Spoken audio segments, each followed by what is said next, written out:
We have a special edition of News 4 at 5:30. This entire half hour is dedicated to the Bills as they prepare for the playoffs. Sunday, they're taking on Denver at 1 p.m. at Highmark Stadium.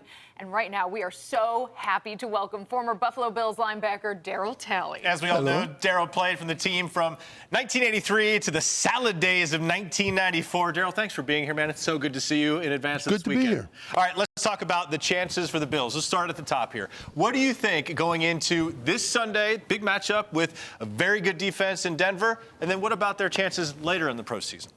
Wow. It's like anything else. You got somebody coming into your house. You don't let anybody come into your house and be rude house guests. You be nice to them when they first get there. Then once the game starts, it's over. It's time for them to go. They got to get out of my house, and they better pick up everything they put on the floor. Clean up. Okay? So they got to clean up. So my thing is, everybody has to do their job, and don't allow them to leave any of their crap here. Don't take anything from them. Don't give them any wooden nickels, and don't accept any. I like wooden nickels. I like that too. I'm like shaking in my boots a little bit. I would not want to go up against you, Darryl, back when you were playing. I had a little bit of a problem with people on Sunday. I said a problem with if you had a different colored shirt on than I did, guess what? Yeah. You were the one that was going to get hit. You were enemy number one. Yeah. All you had to do was have the wrong color jersey on. All right. Everybody talks about the Broncos defense. What about the Bills defense? What do you see in the Bills defense that is special? What I see that's special is that they work together like five fingers on a glove. They work together. I mean, they marry one to the other. The line is married to the linebackers, and the linebackers are supposed to be married to the defensive backs. Well, right now they're all playing pretty well together, and they're staying on pace, and that's what everybody has to do. If everybody does their job and don't worry about what the next guy's doing, just do what you have to do, control what you can control, and that's it. Don't worry. Don't try and do something for somebody else that they can do for themselves. How much a part of that aspect, that mentality, that perspective, was it for the team in the early 90s? I mean, you guys had incredible camaraderie. Do you see some of that as a mirror or reflection of this team? Well, you do see that, because if they didn't have that, they wouldn't be able to communicate the way that they do right now. So I think that's a very good point that they have, that they all can get together and say, hey, look, this is what's going on. We need to change this. We need to change that. They can make in-game adjustments now because they've been around each other for a while. They've seen each other's strong points and weak points. They know what one guy can do better than the next guy. So you know what your buddy can do better than he does. So what you do is you try and put him in a spot to make plays. Yeah. That's what this is about. Everybody has to make plays. You can't just rely on one guy. Everybody's got to do it. Everybody eats, as they like to say. Everybody's got to eat, and everybody's got to pull on that rope at the same time. That's right. Yeah. Can't have too many people pulling on a rope. And you can't have everybody pulling out of sync. Everybody's got to pull at the same time.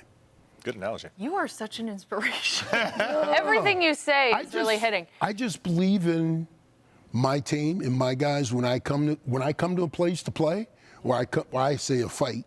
When I come to a fight, I'm bringing me and mine with me. And I'm leaving with me in mind. Because if I'm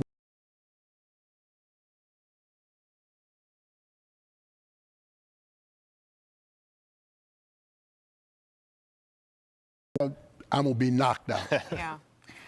Let's switch gears a little bit. It's going to be very cold this weekend. You famously wore what looked like a Spider-Man suit under your jersey back in the day. You also had all these tricks for staying warm on the field. Talk about those things. I was a bit inquisitive kid when I was young. So I wanted to figure out, how did the guy swim in the English Channel? Okay. What did the guy swim in the English Channel? What did he put on himself to swim in the English Channel? Bearing grease. Oh, interesting. He put bearing grease on himself in order to keep himself warm for insulation, right?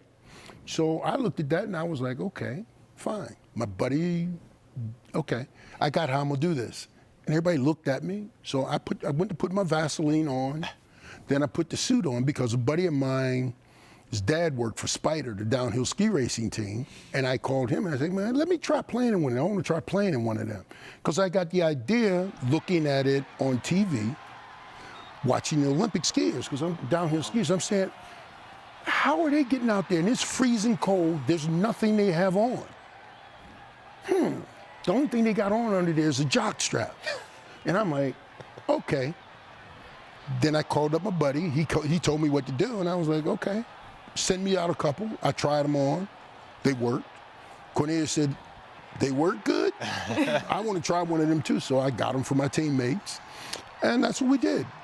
I put Vaseline on myself, and I bought silk gloves, put them inside there, Gore-Tex socks and stuff. So yeah, I was not cold. Other people were. But I'm wearing a downhill ski racing suit. Yeah, right. So everybody else is running around out there naked and with clothes on that are holding water. Sure, right. And so when that's why a lot of guys don't wear anything, because if you have Vaseline or something on your arms, then the water's going to beat up. You're good. It rolls off. Excellent tips. For anybody who's going to the game, probably unless you're playing, don't go with the Vaseline on your skin unless you wouldn't be able to. Yeah, put the Vaseline on anyway. No. My mother told me when you were a kid, whenever you're a little kid, you gotta put it out there. That's you got to true. put Vaseline on your hands and your face when you go out in the I've heard it snow. on your face. Yeah. Reporters actually do that And when it they go works. outside. It works really good. And the makeup on top of it. It does work. You know why? Because then you're. We live in the elements. Yeah, that's right. We're in the Northeast. Yeah. And I grew up in this area, so I learned how to put that on as a kid. I used to hate when I got to go to school. Your mother say, before you go, come here. Get that Vaseline. And you see the Vaseline coming, and you go, oh, no, not that. And you go, shh, all over your face. And then she sticks the hat on your head, and out the door you That's go. right. There you go. All right, Darryl, thank you so much. This has been so fun. We could talk to you the entire half hour, but we're getting a couple raps in our ears, so we appreciate you. No problem. Thanks for being here, Darryl. Go Bills.